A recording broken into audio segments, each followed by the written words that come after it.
Bueno, ¿arrancamos? ¿Qué cosa no se quiere saber? El reloj, si no, préstame tú. Toma. Ahí está. Bien, bueno. Buenas noches. Vamos a... Bueno, gracias primero por el aguante, por haber venido. Y la idea hoy es un poco retomar lo que dejamos hace ya 3 semanas y volver a recuperar, si Dios quiere, este ritmo durante el mes de junio. Volver a entrar un poquito a el mundo de San Pablo y sus cartas, ¿no? Un poquito lo que hasta ahora hemos hecho como camino es haber presentado la figura de Pablo, los que no estuvieron en los encuentros anteriores,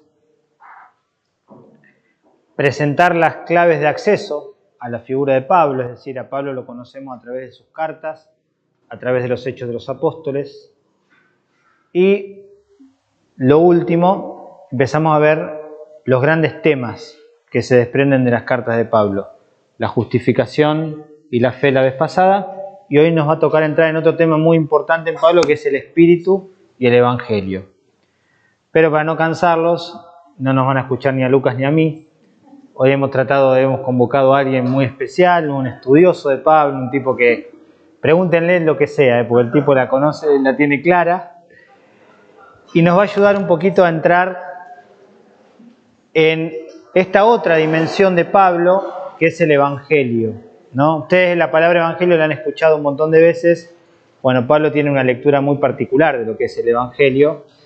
Bueno, nada, hay que disfrutarlo porque no nos podemos dar el lujo que nos vamos a dar hoy de tenerlo siempre entre nosotros. Si le dejamos lugar a Diego, le agradecemos que esté entre nosotros.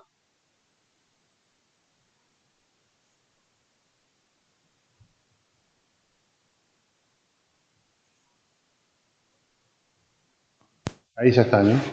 Gracias por venir y obviamente que con semejantes profes que tuvimos hasta ahora, lo mío ni se aproxima a semejante conocimiento.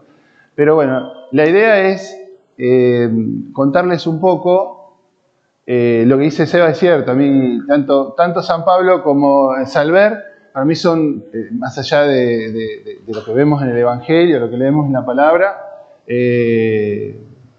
personajes increíbles, digamos. El solo hecho de imaginarnos en alguna plaza, escuchando la predicación de San Pablo, esa cosa que se te prende fuego el corazón de solo escucharlo hablar, debe haber sido una cosa impresionante. Pero bueno, hoy tenemos sus cartas y con las que podemos aproximarnos a lo que él pensaba, a lo que él sentía y bueno, obviamente a su teología. Todo lo que vamos a hablar, con ayuda de los padres, lo pude extraer de esta publicación de Teología de San Pablo de Fitzmayer.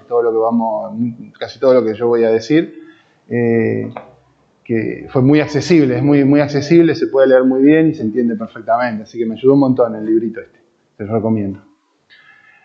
Y bueno, vamos a iniciar, si quieren, con una oración. Tenemos acá a la Virgen, vamos a pedirle a ella que le pida a su Hijo que nos envíe su Espíritu, para que nos introduzca en la verdad. Y a cada uno de lo que podamos decir, el Señor nos diga lo que Él nos quiere decir a cada uno, ¿no? Con lo que vamos a charlar. Más que una cátedra, más que una clase, es una charla que hacemos juntos de lo que Pablo tiene para decir sobre Evangelio.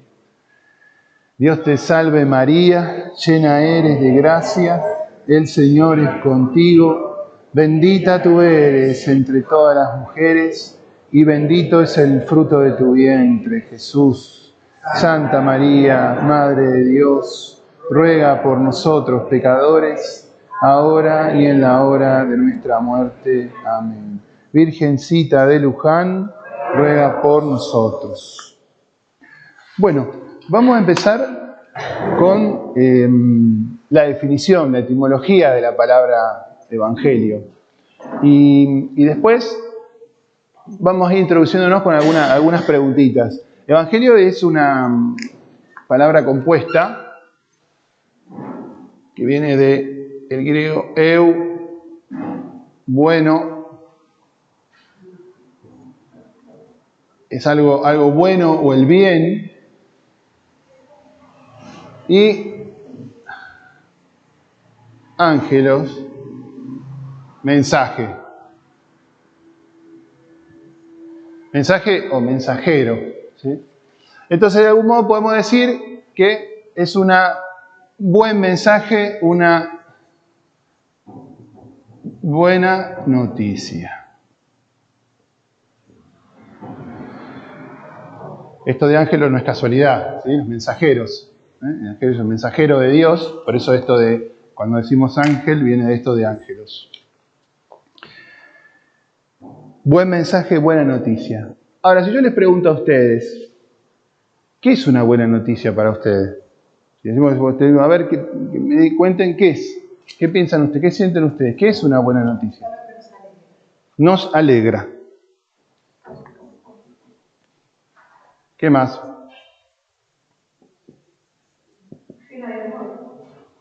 Amor.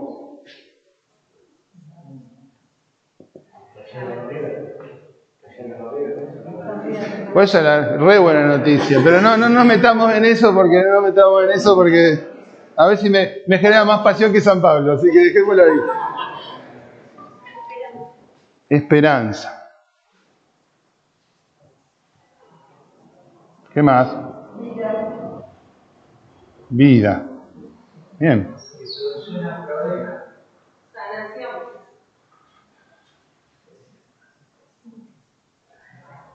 Cuando se soluciona algo, también es una buena noticia.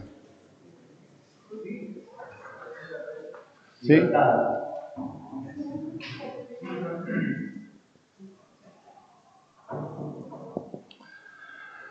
En todos los casos tiene que ver con algo que se hace en nosotros. Que sucede, tiene que ver con nosotros y de algún modo se hace en nosotros, ¿sí? Esto de la buena noticia. Por eso nos produce felicidad, ¿sí? Tiene que ver directamente con nosotros. Y evangelio, la buena noticia. ¿Qué significa para nosotros? ¿Qué es la buena noticia para nosotros? Más allá, después lo vamos a ver qué dice San Pablo al respecto, pero a nosotros, para nosotros, hoy, ¿cuál es la buena noticia del Evangelio?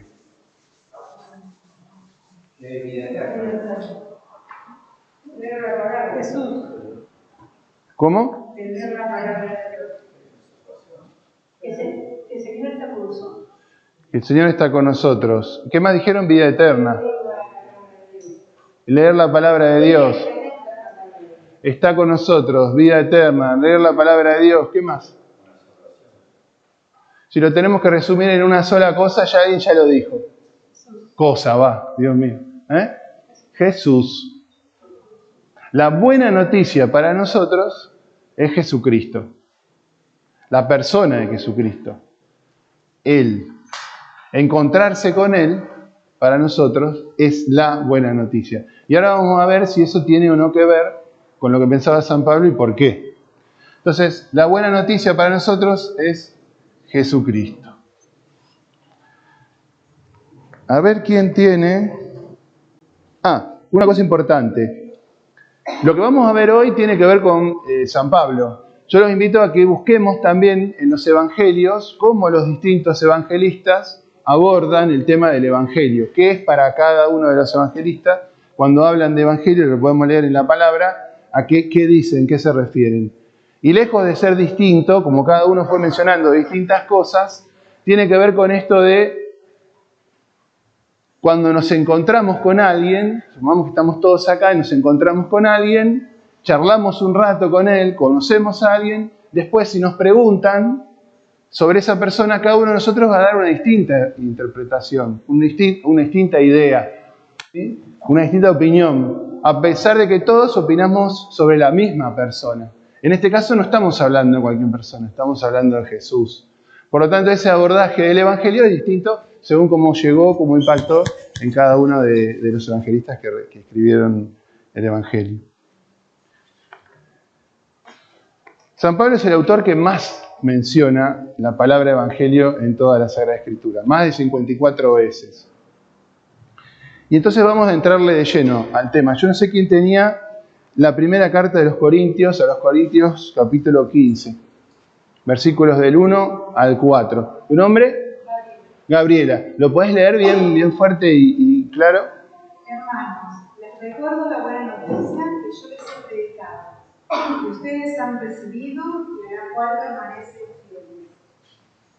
Por ella son salvados, si la conservan tal como yo se las anuncié. De lo contrario, habrán creído en vano. Les he transmitido en primer lugar lo que yo mismo recibí. Cristo murió por nuestros pecados conforme a la Escritura. Fue sepultado y resucitó al tercer día de acuerdo con la Escritura. Pensemos que ahora lo que estamos haciendo es abordar el Evangelio, el anuncio de la buena noticia, como lo dijo San Pablo. De algún modo estamos escuchándolo a él, anunciándonos la buena noticia. Por eso, vamos de nuevo. Les recuerdo la buena noticia que yo les he predicado, que ustedes han recibido. Eso es el primer dato. ¿Sí? No es que pasó de largo y ya está. Quizás a muchos les pasó de largo y a muchos les pasa de largo y ya está. Entonces lo más importante primero es haberla recibido. Recibido es escucharla y hacerla propia. Y a la cual permanecen fieles. No es algo que recibimos y bueno, ya está, pasó lo mismo, ¿no? Esto suena mucho a la parábola del sembrador. Es algún ejemplo que me había dado Seba para esto. Por ella son salvados, si la conservan tal como yo se la anuncié. De lo contrario habrán creído en vano. Les he transmitido en primer lugar lo que yo mismo recibí. Cristo murió por nuestros pecados conforme a la Escritura.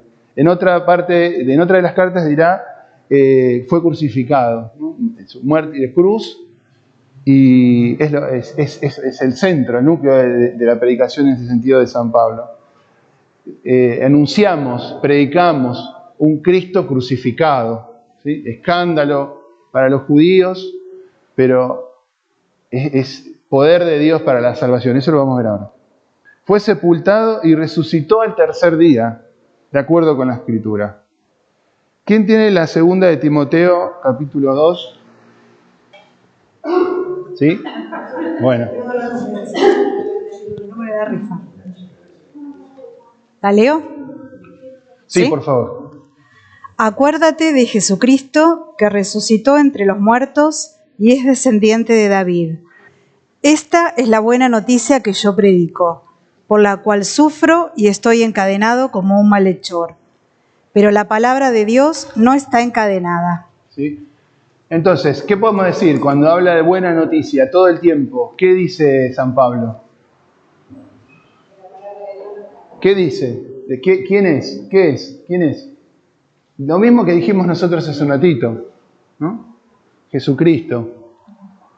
Recordemos esto, Jesús.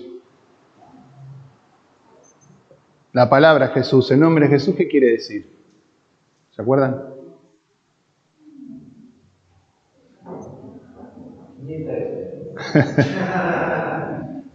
Dios salva. Dios me salva, sí, falta José. Dios me salva, Dios salva. ¿Y Cristo? Cristos. Él nos puede decir, el Padre Seba, de hecho, de Cristo. Cristo. Cristo es un ungido.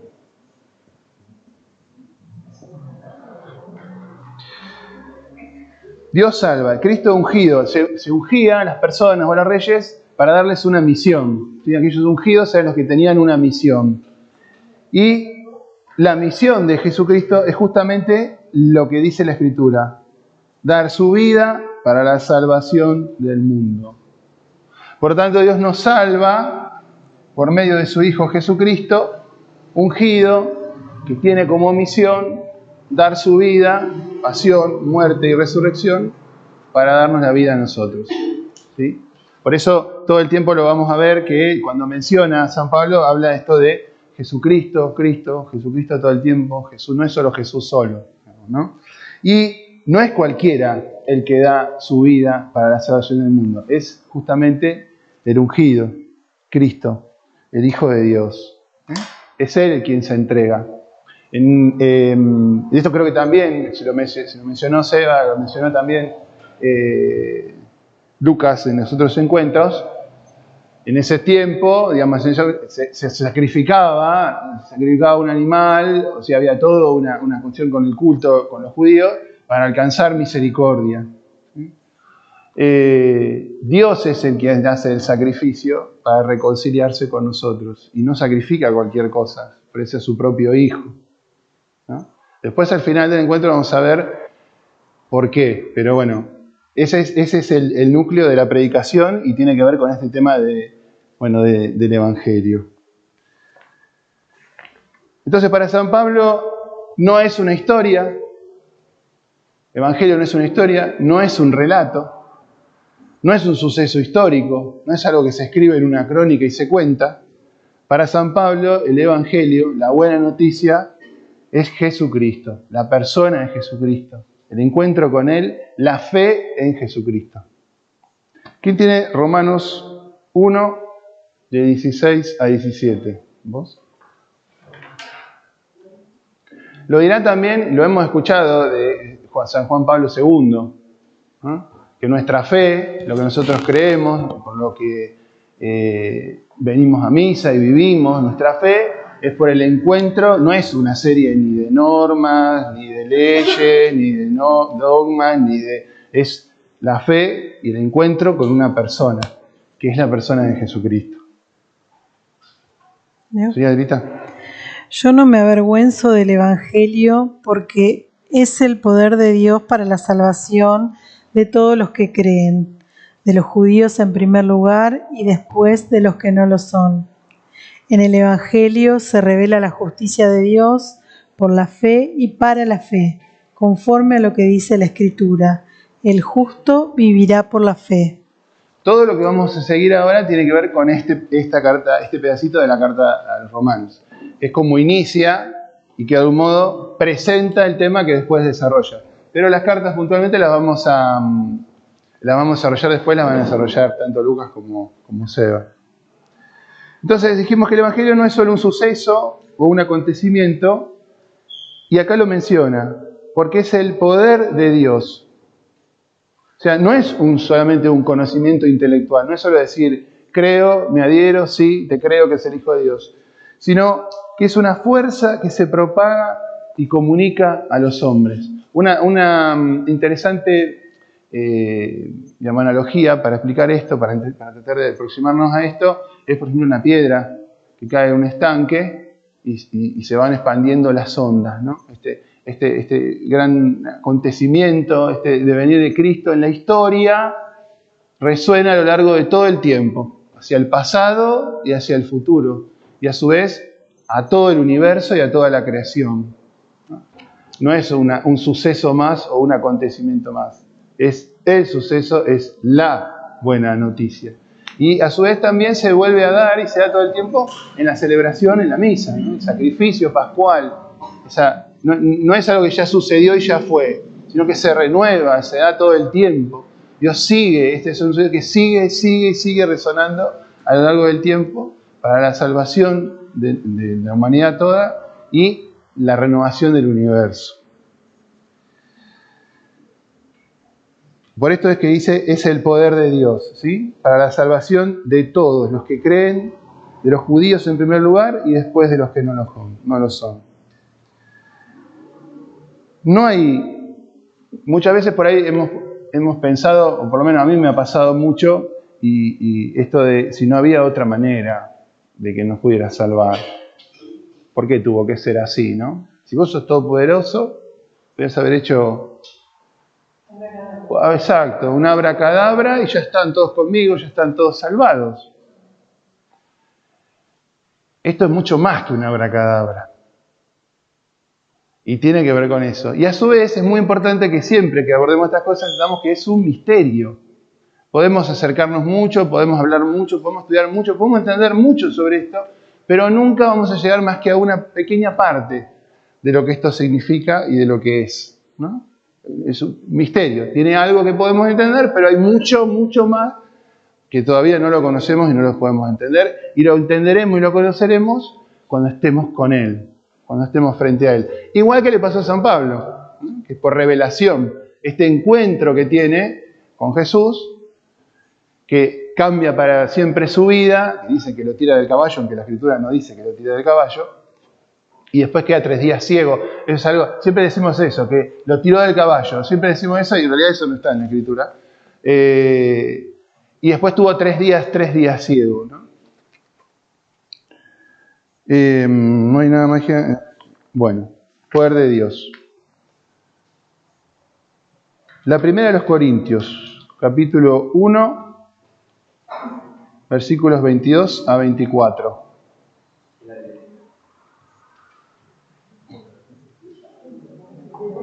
Aquí Eli. Esto quiere decir que el don de lenguas es signo... Ni con esto. Ahí está. Esto quiere decir que el don de lenguas es un signo, no para los que creen, sino para los que se niegan a creer. La profecía, en cambio, es para los que tienen fe. Por otra parte, si al reunirse en la asamblea todos se ponen a hablar en un lenguaje incomprensible y entran algunos que no están iniciados o no son... Era 1, 22, 24. De 14. Por eso estoy buscando porque no... Primera Corintios 1.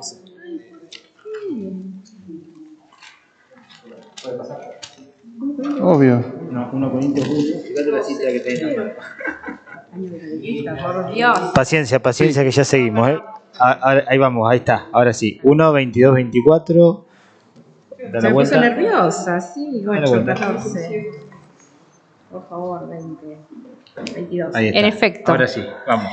Vamos de nuevo. Vamos de nuevo. En efecto, ya que el mundo, con su sabiduría, no reconoció a Dios en las obras que manifiestan su sabiduría, Dios quiso salvar a los que creen por la locura de la predicación.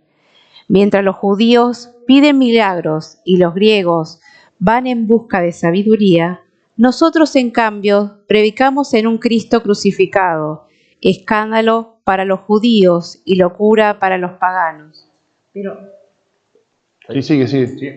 la fuerza y sabiduría de Dios para los que han sido llamados, tanto judíos como griegos.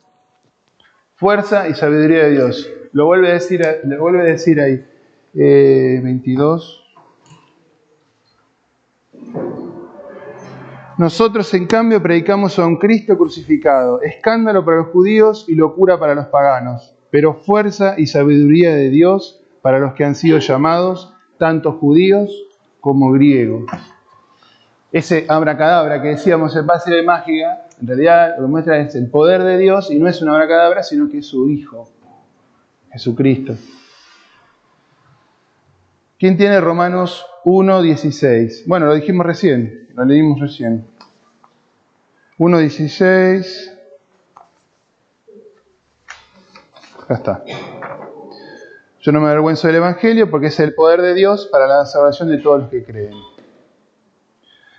Entonces, predicar a un Jesucristo crucificado es predicar el Evangelio. Anunciar el Evangelio, vamos como avanzando, ¿sí? Estábamos diciendo primero lo de Jesús, el encuentro con Jesús, es para San Pablo predicar a un Cristo crucificado. Dios nos habla con el Evangelio con poder. ¿Sí? Este poder de Dios, eso también es interesante entenderlo. El Evangelio es la noticia, la buena noticia, es poderoso, es poder de Dios. Por medio del Evangelio el Señor nos ama, pero de manera real y física.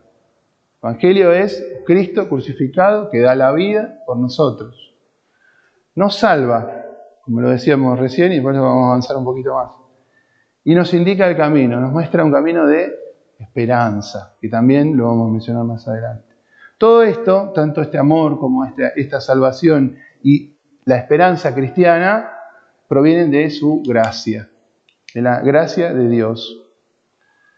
Gracia que tiene que ver con gratuidad, con que es algo que no nos vamos a merecer, no es algo que nosotros podamos merecer o ganar. Eso también lo menciona San Pablo, lo vamos a leer un ratito. Sino que es por pura gratuidad, porque Él quiere, porque Dios así lo quiere, porque nos ama. Entonces, el Evangelio también será gracia de Dios. Mediante el Evangelio, la buena noticia, Jesucristo, Dios nos muestra su gracia. La gracia de Dios nos llega también por el Evangelio. La segunda carta a los Corintios, capítulo 9. Hoy vamos a estar a full con la palabra, de 14 a 15. Y la oración que ellos harán por ustedes pondrá de manifiesto el cariño que les profesan, a causa de la gracia sobreabundante que Dios derramó sobre ustedes. Demos gracias a Dios por su don inefable. Gracia sobreabundante que Dios derramó sobre nosotros. ¿Podemos decir? ¿Sí o no? Sí. ¿Cuándo? Por ejemplo. La más importante, le dice, que siempre es en el bautismo. ¿Sí? Mediante el bautismo. Por lo tanto, aquí ya interviene qué es lo que nosotros recibimos. Siempre lo hemos visto, lo han hecho en la catequesis, lo decimos un montón de veces. Recibimos, se mete en nosotros, se sumerge en nosotros, en nuestro espíritu, en nuestro corazón en el momento del bautismo. El Espíritu Santo. La mención del Espíritu Santo en las cartas de San Pablo es algo muy primitivo, muy originario, se podría decir. No tiene que ver con una visión de la Trinidad todavía. Eso será muy posterior, ¿sí? No lo reconoce como una de las personas de la Santísima Trinidad, ¿sí? Pero sí lo menciona, y lo menciona como con poder, ¿sí? La carta a los Efesios, el capítulo 1, versículo 13.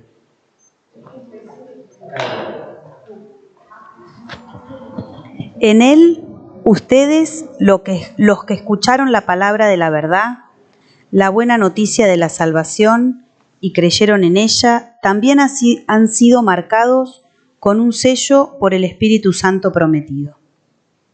¿Sí? Ahí vuelve a aparecer, vuelve a hacerse la mención del Espíritu Santo. Entonces, este poder de Dios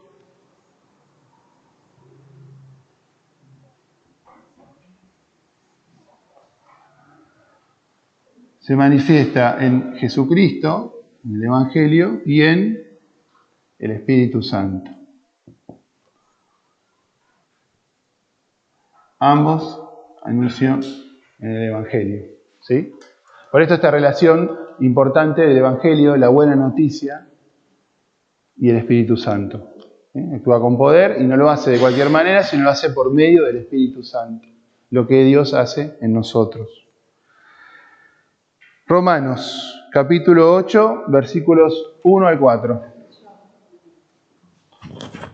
Vamos a hablar, bueno, ¿qué efectos tiene esto en nosotros? Romanos, capítulo 8, versículos 1 al 4. La ley del Espíritu. Por lo tanto, ya no hay condenación para aquellos que viven unidos a Cristo Jesús, porque la ley del Espíritu que da la vida te ha librado en Cristo Jesús de la ley del pecado y de la muerte. Lo que no podía hacer la ley, reducida a la impotencia por la carne, Dios lo hizo enviando a su propio Hijo, en una carne semejante a la del pecado y como víctima por el pecado. Así, Él condenó el pecado en la carne, para que la justicia de la ley se cumpliera en nosotros, que ya no vivimos conforme a la carne, sino al Espíritu. Dijimos Romanos 8.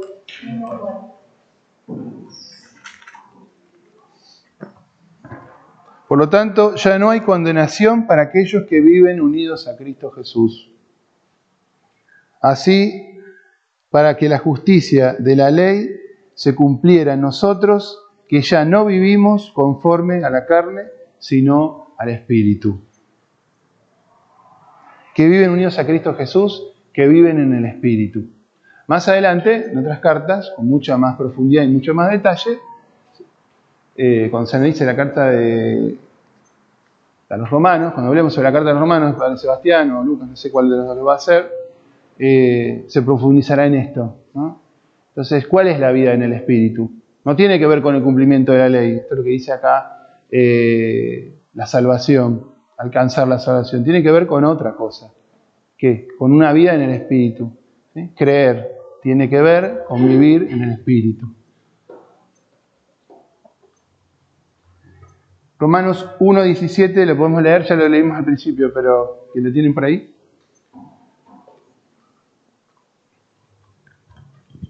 ¿Alguien tiene? Si no, busquen en sus Biblias. ¿Querés que cambiemos el lector? 1:17. Sí.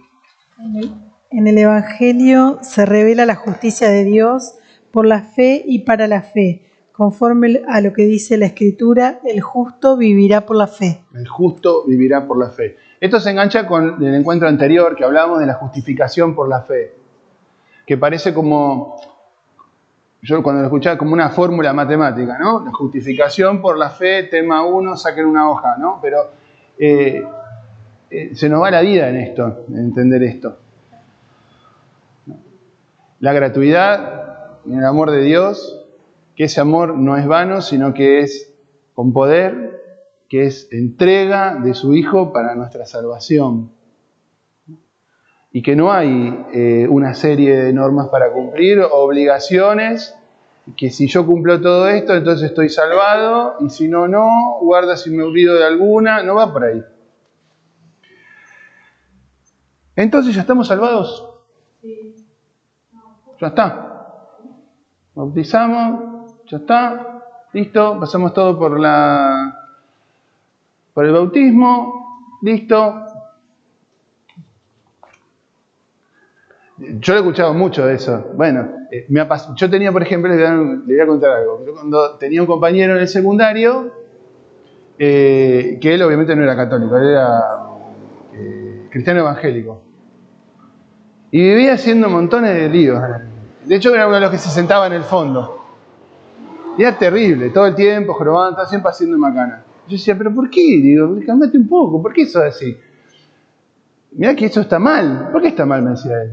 Yo estoy bien, la paso bárbaro, sí, pero está mal. Le digo, pará un poco, qué sé yo. Yo ya soy salvo, me decía él. Yo ya soy salvo, así que yo puedo hacer lo que quiera porque ya estoy salvado. ¿Qué opinan ustedes de eso? ¿Cómo? Porque no es solamente eso, todo es algo por el contigo, es algo más. Hay algo más. Ahora, volviendo a lo otro, ¿no? De decir, si cumplimos esto, cumplimos lo otro, estamos salvados. Pero por otro lado, decir, bueno, bautismo, el Espíritu Santo, estamos hablando de algo que se nos va de proporción, pero algo más. Filipenses 3, de 12 a 15. Versículos 12 a 15. ¿Quién lo tiene? Allá, Cristina. No creo haber... Pará, catequista, pará que llevo esto. Ahora sí. Me levanta la cabeza. No, Tranquila. déjeme, padre. No creo haber conseguido ya la meta y me considero un perfecto, sino que prosigo mi carrera para conquistarla, como yo ya he sido conquistado por Cristo. No, yo ya he sido conquistado por Cristo. No, hermanos, yo no me creo todavía calificado, pero para mí ahora solo vale lo que está adelante y olvidando lo que dejé atrás. Corro hacia la meta, con los ojos puestos en la primera de las vocaciones celestial, que es llamada de Dios en Cristo Jesús.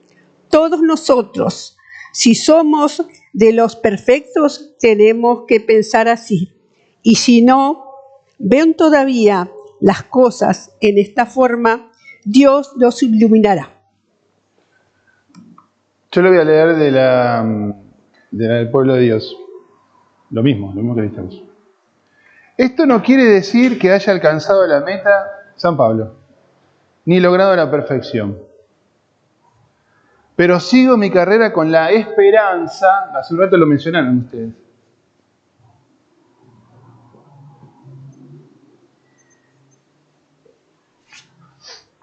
de alcanzarla. Habiendo sido yo mismo alcanzado por Cristo. Acuérdense de lo que hemos dicho de la revelación. Que Jesús se le aparece, ¿sí?, y cambia su vida. Yo mismo alcanzado por Cristo Jesús. Hermanos, yo no pretendo haberlo alcanzado. Digo solamente esto. Olvidándome del camino recorrido, me lanzo hacia adelante. Esperanza. Y corro en dirección a la meta para alcanzar el premio del llamado celestial que Dios me ha hecho en Cristo Jesús. Así debemos pensar los que somos maduros. Es impresionante lo que dice acá San Pablo. Y si en alguna cosa ustedes piensan lo contrario, Dios los iluminará. ¿Sí? Sigue siendo un misterio, ¿no? Nosotros decimos, bueno, mediante el bautismo nos dice, nos asegura, estamos salvados, somos hijos de Dios, ¿sí? Vivimos en el Espíritu, por medio de la fe. Bárbaro. Pero no se trata de ya creernos salvados, se trata de abrazarnos a la esperanza cristiana. ¿Y cuál es esa esperanza? ¿Cuál es para ustedes la esperanza cristiana? ¿A qué esperanza nos tenemos que agarrar? ¿Cómo? Sí, pero hay... Nuestra esperanza es Jesucristo. Él es nuestra esperanza. No creemos en nuestras propias fuerzas. No creemos en nuestros propios conocimientos. No creemos en nuestros propios méritos. Creemos en Él. Que Él puede. Él puede conmigo y Él puede más. ¿Sí? Y no lo hace por cualquier cosa. Lo hace porque me ama. Hay todo ahí que nos cuesta, es algo que porque no conocemos a nadie que nos ame así. No hay otra persona que podamos conocer que sea como Él. Esto parte todo de ese encuentro que San Pablo tiene con Jesucristo y un encuentro al que nosotros también estamos llamados a tener. Todo el tiempo Él está ahí golpeando. Si ya lo tuvimos, lo podemos decirlo diametralmente cómo y cuándo fue. Y si no lo tuvimos todavía, lo vamos a tener. Él lo dice, Él los iluminará. El que piensa lo contrario, Dios lo iluminará. Un tema muy importante que introduce San Pablo también en relación con el Evangelio es que es para todos. Pensemos que en ese momento, él, como mencionó Seba en el encuentro anterior, para San Pablo, fariseo, cumplidor de la ley, conocimiento superando a muchos de algunos que estaban de su misma edad, con muchos conocimientos. El encuentro con Jesús termina de cerrar todo ese conocimiento a la perfección. Romanos 1:16 ya lo leímos. Dice que es para todos. A ver, lo voy a volver a leer.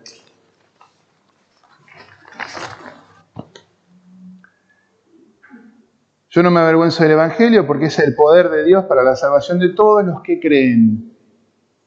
Creen y viven en el Espíritu. De los judíos en primer lugar y después de los que no lo son. Habla de... A ver, vamos al otro. Gálatas 1, de 15 a 16. ¿Quién lo tiene? A ver. Perdonen que me apoye tanto la palabra, pero es ella la que tiene que hablar, no soy yo, la palabra es la que tiene que hablar. Pero cuando Dios, que me eligió desde el seno de mi madre y me llamó por medio de su gracia, se complació en revelarme a su Hijo para que yo lo anunciara entre los paganos, de inmediato, sin consultar a ningún hombre. ¿Sí?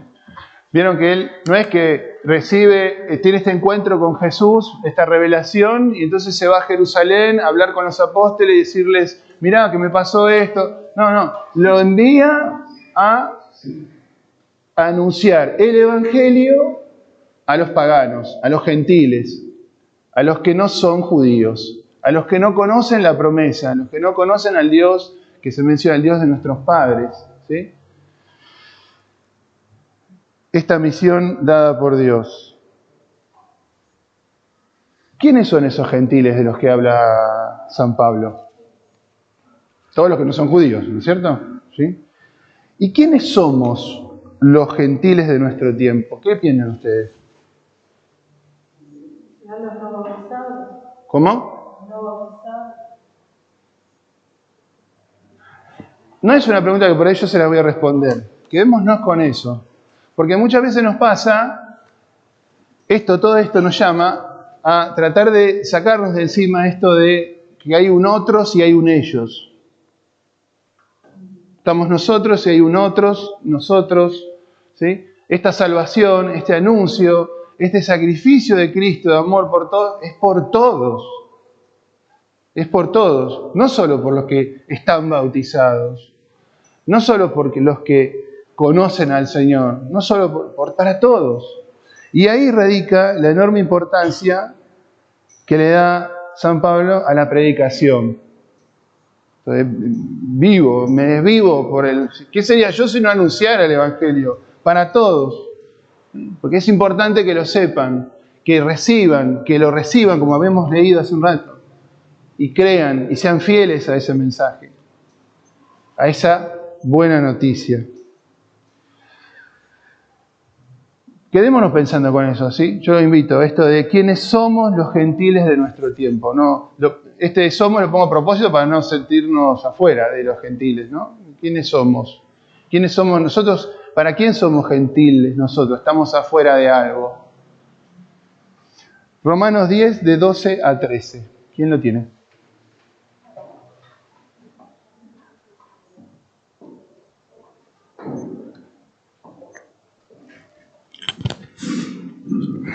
Porque no hay distinción entre judíos y los que no lo son. Todos tienen el mismo Señor, que colma de bienes a quienes lo invocan, ya que todo el que invoque el nombre del Señor se salvará. Todo el que invoque el nombre del Señor se salvará. Jesús,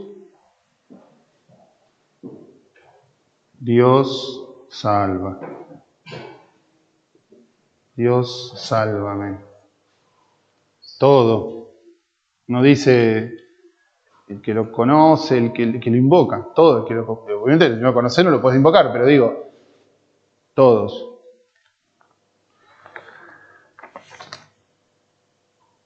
Mateo 19, de 23 a 26. No lo tiene ninguno, pero ¿lo puedes buscar vos, Adelita, querés?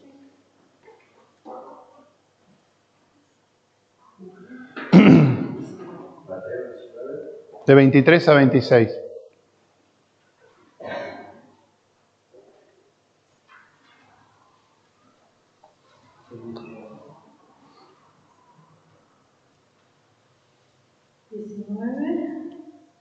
De 23 a 26.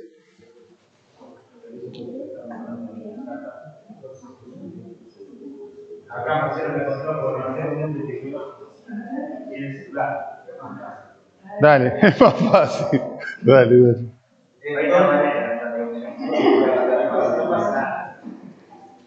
Entonces Jesús dijo a sus discípulos: yo les aseguro que un rico difícilmente entrará en el reino de los cielos. Yo les repito, es más fácil que un camello entre por el ojo de una aguja que un rico entre en el reino de los cielos. Sigue hasta 26, por favor. Al ver esto, los discípulos llenos de asombro decían: entonces, ¿quién se podrá salvar? Jesús, mirándolo fijamente, dijo: para los hombres eso es imposible, mas para Dios todo es posible. Ahí está. Gracias, Marce. Este relato viene después de este joven judío rico, muy rico, que se acerca a Jesús y le dice: ¿cómo alcanzo la vida eterna? Y Jesús le dice: cumple los mandamientos. Eso ya los cumplí todos desde mi juventud. Bueno, entonces andá, vendé todo lo que tenés, dáselo a los pobres, después vení y seguime. Y dice la Escritura, bueno, se fue muy apenado. En la época de Jesús, para los judíos, los ricos, los que más bienes tenían, eran de algún modo los bendecidos, cumplían con la ley. De hecho lo menciona el joven, yo cumplo desde muy joven, todos cumplen todo. Entonces Dios los bendice porque cumplen con la ley. Muy parecido a lo que le pasó a San Pablo. Él también era cumplidor estricto de la ley. Los ricos gozaban de la bendición de Dios supuestamente por cumplir la ley. Romanos 8, de 38 a 39. Y ya terminamos.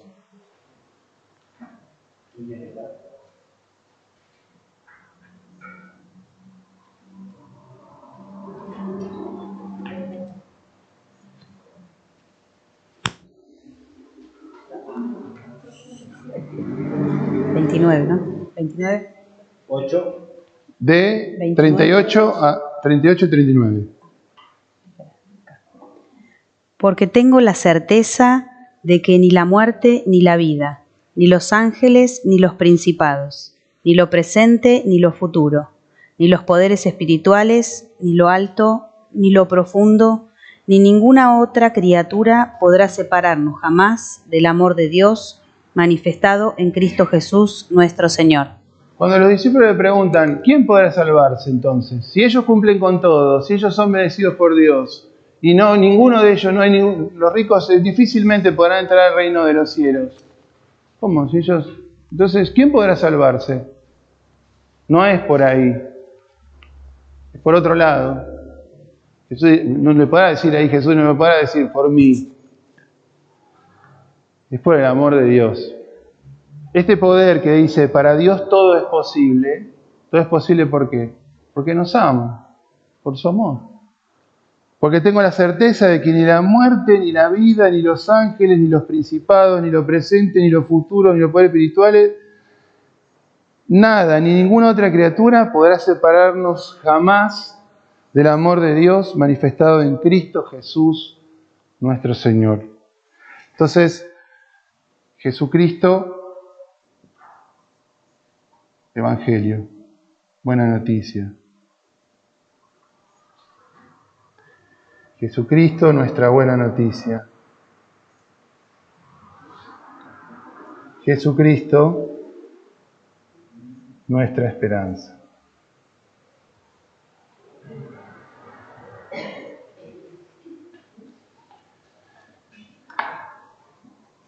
Si podemos quedarnos con esta idea y podemos quedarnos con este pedacito de Romanos, del capítulo 8 de San Pablo, en donde nada, ni siquiera nosotros mismos podemos separarnos del amor de Dios, el amor que Dios nos tiene en su Hijo, creo que ya está cerrado.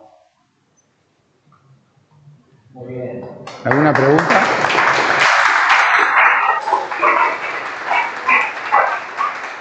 Yo estoy seguro que Seba no coincide casi en nada de lo que dije, pero no importa. ¿Alguna pregunta? Sí. ¿Qué dice? A ver si sé contestarte. No me queda, ¿podrías desarrollar un poquito más lo de si estamos salvos por la fe? Si la fe nos salva o no. ¿Cómo es esa diferencia entre estar salvos por la fe? Es lo que nosotros tenemos, lo más importante para esto es lo del tema de la vida en el Espíritu. ¿Sí? La vida en el Espíritu y aferrarnos a la esperanza cristiana. Así es como lo entiendo yo. Esto de la vida en el Espíritu, lo vamos a ver cuando analicen la carta de los Romanos. ¿Sí? Y esto yo vuelvo a lo mismo, digamos. Tiene que ver con el encuentro con una persona. ¿Sí? Creer en Él, que Él puede. Y cuando tengo una duda, estoy pensando que yo no soy digno, estoy pensando que no lo merezco, estoy sintiendo, eso no tiene que ver con el amor de Dios. Porque Él nos ama como somos y conoce esas debilidades y esos errores nuestros. ¿Sí? Y si hay algo que me pesa mucho y algo que no puedo más, se lo dejo a Jesús, voy y se lo entrego en la confesión. Pero como dice San Pablo, dejo de mirar para atrás. Y me lanzo a la carrera con toda la esperanza. Él lo dice. Además, en una de sus cartas dice, y al fin, cuando ya está, lo van a matar, he conseguido, he ganado el buen combate. He llegado al final y he ganado el buen combate. Conservé mi fe. Conservé mi fe. A pesar de todo lo que me pasó, a pesar de todo, que también lo vamos a ver, esto que lo colgaron por una canasta de una pared, que lo apedrearon varias veces hasta casi dejarlo medio muerto, que estuvo 3 días náufrago en una isla de la noche. Eso no es mérito para mí, dice él. El mérito para mí es el anuncio y haber conservado mi fe. Bueno, a esa fe es a la que tenemos que aferrarnos. ¿Sí? Esa fe es la que nos va a salvar. La fe en Él. Después, como para agregar un dato más, tengan en cuenta que Pablo, que esto lo dijimos en los primeros encuentros, no es un teólogo sistemático. Es decir, Pablo no habla de conceptos. Al comunicar una experiencia, Pablo se vale mucho del lenguaje religioso judío, que es lo que yo les decía la vez pasada. Cuando se habla de justificación, de salvación, de fe, hay que tener siempre en cuenta el horizonte en el que Pablo está hablando. Cuando yo digo salvación, nosotros decimos salvación, culturalmente no tiene nada que ver con lo que estaba entendiendo Pablo. Por eso es importante que estos encuentros que dimos anteriormente, que da Diego ahora, van introduciéndonos en los problemas que después se van a resolver cuando leamos las cartas, porque en la carta Pablo, por ejemplo, en Romanos y en Gálatas usa la misma palabra y en las dos le da sentidos diferentes. Salvación en Romanos una cosa, en Gálatas va a ser otra cosa. Pero no es porque se contradice, es porque está usando una herramienta cultural, intelectual muy propia del lugar y del auditorio al que le está hablando. Entonces, es decir, ¿qué significa nos salvó por la fe? Que fue un poco el error que comete Lutero, es usar a Pablo de modo dogmático. Es decir, usar a Pablo para querer poner una tesis teológica, se dice en teología, ¿no? Y ahí es donde se pierde la riqueza del autor. Por eso cuando Diego dice que lo que Pablo busca hacer con la salvación por la fe es manifestar que lo que salva es la adhesión, la fe para Pablo es adherirse, adhesión a Jesucristo, está hablando de un Jesucristo que es bien, que es esperanza, que es evangelio. Ya vamos a ir profundizando en eso, pero un poco para que ustedes tengan en el horizonte de que cuando hablamos de salvación en la fe es un tema amplísimo, no lo podemos cerrar en una definición porque le estamos sacando la riqueza que el autor le está dando. ¿Se entiende a lo que apunto? ¿Alguna otra pregunta? ¿Alguna pregunta? ¿No? Nada más. Se quedaron pensando. Bueno, sirvió entonces. Bueno. Se quedaron pensando, sirvió. Se quedaron pensando, sirvió. Muchas gracias. Bueno, antes de terminar, 2 avisos parroquiales, ¿no? Venite si te ven en la cámara. Pero la gente me escucha igual. No, vení. No me quedo acá, me escuchan. Apórtate la voz, te ven a vos. Primero hacerles una invitación, porque el próximo encuentro dentro de 15 días va a haber algo en el medio, el sábado 17, vamos a tener la asamblea sinodal acá en el santuario, con todos los que forman parte de los distintos grupos pastorales del santuario. Bueno, a muchos de ustedes les va a llegar la invitación porque están en servidores, o son ministros, o están en la liturgia, etcétera. Pero los que no están, que hay varios acá que por ahí no están en los grupos, bueno, sepan que están invitados y que me parece vivamente invitados a participar el sábado 17 de junio a las 5 de la tarde acá en este salón. Ahí se van a enterar qué es esto del sínodo, se van a enterar por qué los convocamos. Lo único que les digo que es importante que vengan. Bueno, eso, por un lado, invitarlos a participar. Y lo otro, bueno, nos encontramos dentro de 15 días para poder, bueno, ya empezar a entrar un poquito más en esto que genera problemas a veces en Pablo, que es su lenguaje, ¿no? Su manera de comunicarse y el estilo que él tiene de comunicarse. Gracias. ¿Quieres una oración, una bendición? Vos sos diácono, ¿no? Vamos a hacer una oración juntos. Bueno, agradeciéndole a la Virgen por nuestro encuentro. Y bueno, esto de que nos queda dando vueltas, está bueno, ¿no? Escucharlo a Pablo y que nos queden dudas. Porque si algo que no tiene, la única certeza que nos da nuestra fe es el amor de Dios. Después todo depende ya, ahí vamos nosotros, navegando en ese, ¿no? Así que está bueno eso de las dudas. Entonces vamos a pedirle al Señor que vaya sembrando ahí en eso que nos ha quedado. Y se lo vamos a pedir por medio de nuestra Madre. ¿Sí? En nombre del Padre, del Hijo, del Espíritu Santo. Dios te salve, Reina y Madre de misericordia, vida, dulzura y esperanza nuestra. Dios te salve. A ti llamamos, los desterrados hijos de Eva. A ti suspiramos, gimiendo y llorando en este valle de lágrimas. Ea pues, Señora, abogada nuestra, vuelve a nosotros esos tus ojos misericordiosos. Y después de este destierro, muéstranos a Jesús, fruto bendito de tu vientre. Oh clementísima, oh piadosa, oh dulce Virgen María, ruega por nosotros, Santa Madre de Dios, para que seamos dignos de alcanzar las promesas de nuestro Señor Jesucristo. Amén. El Señor esté con ustedes. Descienda sobre ustedes, su familia, su trabajo, su esfuerzo de todos los días, la abundante bendición de Dios, su alegría, su amor, su paz, nuestro Dios que es Padre, Hijo y Espíritu Santo. Amén.